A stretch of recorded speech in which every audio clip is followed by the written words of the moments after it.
Disabilities need not be a roadblock, but a door to the great unknown.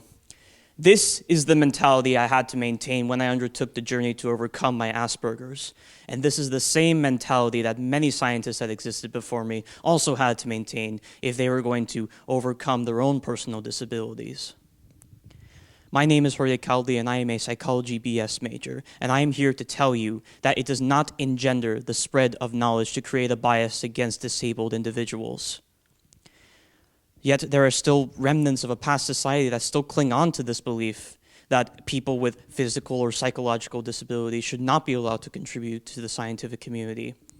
But yet again, history has proven time and time again that the contributions of disabled scientists is far greater than what any of them could have ever imagined. Albert Einstein and Stephen Hawking are the best examples I can give of scientists with disabilities who were able to contribute greatly to the ever-growing scientific community. Albert Einstein, for instance, fell on the autism spectrum that made him not speak as a child. He was ridiculed by his peers and teachers alike. They did not believe him able to adapt to society or even contribute to the ever-growing scientific community. Yet Einstein's contributions allowed him to blow away his naysayers with ease. His theorems and postulates on the theory of relativity and Brownian movement allowed research to progress greatly.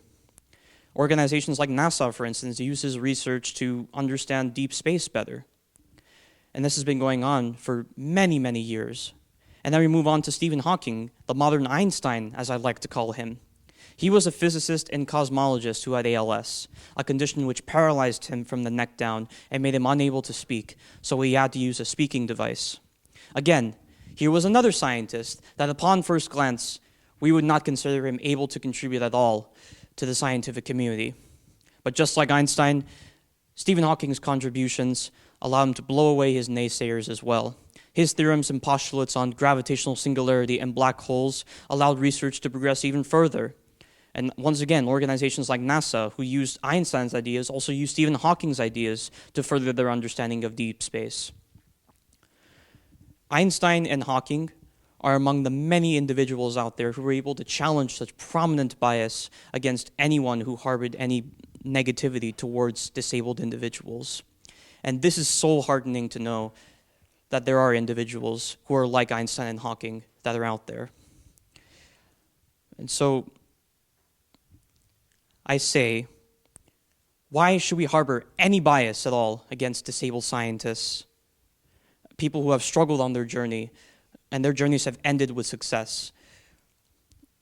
When such individuals have existed before us, people like Einstein and Hawking, I had Asperger's, yet here I am in the STEM build community, a community that has allowed me to witness research and also participate in research studies as well.